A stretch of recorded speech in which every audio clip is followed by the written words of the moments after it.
Qu'est-ce qui fait peur à nos jeunes filles d'entrer dans telle ou telle filière pour arriver à l'aboutissement de leurs rêves, entre guillemets, comme tout individu? Le frein est avant tout culturel et sociétal. À l'heure actuelle, les jeunes filles sont en manque de modèles, notamment dans les filières scientifiques. De nombreuses femmes ont révolutionné les sciences, mais l'histoire retient avant tout les hommes. Toutefois, les choses évoluent. En 30 ou 40 ans, l'évolution a été telle au niveau grâce à l'informatique notamment, que nous ne sommes plus en difficulté dans ces formations-là de toute façon.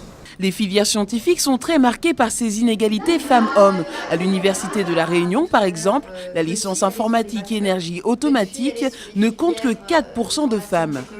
Aujourd'hui, des actrices des milieux scientifiques et scolaires témoignent. Le message est simple, rien n'est impossible que l'on soit une fille ou un garçon, car des études prouvent que les femmes hésitent plus que les hommes avant de se lancer. C'est vrai que nous, on a plus peur de se lancer que les garçons souvent. Même si, pour la nouvelle génération, ce manque de confiance a tendance à s'estomper. Je vois pas vraiment la différence, alors je me dis pourquoi une fille aurait plus de chance ou moins de chance qu'un garçon.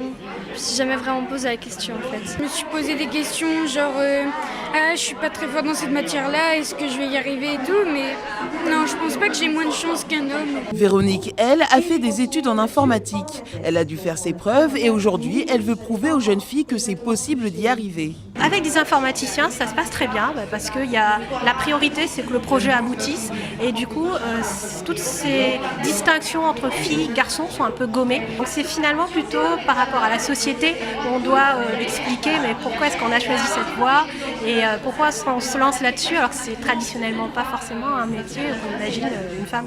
En faculté des sciences et technologies de l'Université de La Réunion, les femmes ne représentent que 38% des étudiants en licence et master.